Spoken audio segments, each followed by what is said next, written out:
Good morning from the beautiful city of Portland, Oregon. These are images and video from an army of citizen journalists in Portland who have been documenting a city in decline. Public drug abuse, addicts sprawled on the sidewalks or wandering the streets, tent encampments on many street corners, and fires seen burning along the roadways. What used to be one of America's most beautiful and livable cities is being slowly destroyed by epidemic levels of crime, drug abuse, homelessness, and mental illness.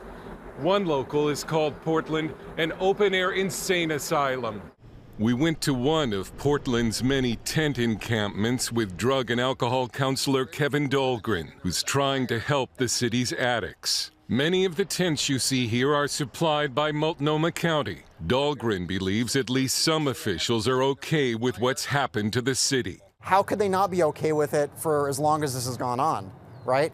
Every day we walk past these camps, we see people languishing and dying on the streets. That is not okay. Every year we say this is a state of emergency, right? But who here is treating it like a true state of emergency? Dahlgren says activists actually put up empty tents to attract more tents. That is a common practice, to erect tents to invite homeless to be homeless, right? And that makes our job now 10 times harder. They will just erect the tents in hopes that a person will find the tent and move inside. During our time with Dahlgren, he met one homeless man who said he was given a bus ticket to Portland by the city of Billings, Montana. Portland has become a mecca for addicts and drug dealers who have migrated here from across the country to take advantage of weak drug laws.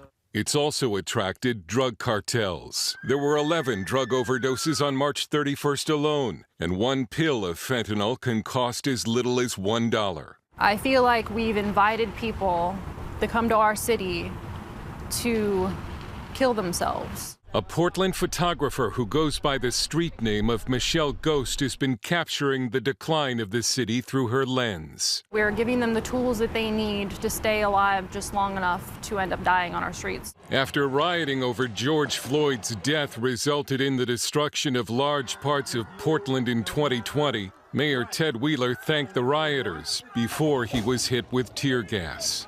Things got worse for the city when Oregon voters approved Measure 110. It decriminalized possession of small amounts of drugs, making it a health care issue and not a crime. Police officials say it's led to a huge increase in the amount of drugs on the streets, which has led to a surge in crime.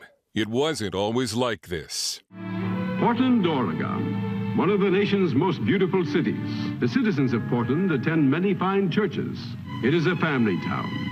A good place to bring up children. In Portland today, a viral video shows a man using drugs in front of a child. Just last week, a man beat someone with a golf club in front of this Portland restaurant. The nervous owners then offered the attacker hot coffee, which he dumped on the victim. 79% of businesses surveyed in Portland have been victims of vandalism or break-ins. 19% have been vandalized at least 5 times. Our business has been vandalized over half a dozen times. We've had 5 burglaries in our business. We've had over $100,000 worth of impact. Walmart and Cracker Barrel are part of a wave of businesses that have fled the city. More than 2,600 downtown businesses have left. I'm very frustrated with what's going on. Tech company owner Gabe Johnson is also looking to relocate. By us continuing to keep our business in the Multnomah County and the Portland city limits, we are giving money to the problem. And so we're going to move. Portland's social experiment, this progressive experiment, has gone colossally bad. Jeff and Angela are Portland business owners and community reporters with PDX Real. I can't stress it enough. It has impacted everything from our banks are being broken into, ATMs are being stolen. We have people that are just going to work, walking in their neighborhood, being assaulted. It's like it's in some sort of like controlled demolition, really. And when I say that, it's because a lot of this stuff comes from policy. Lax laws against car theft have made stealing cars a growth industry in Portland. 1 out of every 2 police stops in the city involves a stolen car. We went to one of Portland's former CHOP sites with Nick Haas, the founder of Guardians Theft Recovery, a community-based group that has helped recover more than 700 stolen vehicles. This is the site of the Midway CHOP operation. The Midway CHOP operated for about 6 to 9 months, and our crew estimates about 250 to 300 stolen vehicles were illegally processed and cut up into pieces at this site. And they knew that there was basically catch and release. If you got caught with a stolen vehicle, you're going to get booked, you're going to get held for about 48 hours, you're going to get put back out on the street.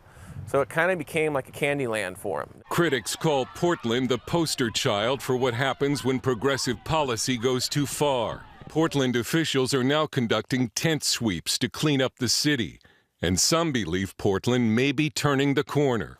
But drug abuse, homelessness, and crime remain high. Imagine, absent some of the decay we've seen, what a great place it could be to live. MC Street Truth is the alias of a Portland businessman who co-founded the Coalition to Save Portland with Gabe Johnson. I remember when we used to celebrate the idea that Portland's weird. This is kind of how it is. It's weird, it's quirky. It's not funny anymore. We'd like to go back to where Portland was just weird. Now it's scary. One writer asked, how long does it take for a city to die? Dale Hurd, CBN News, Portland.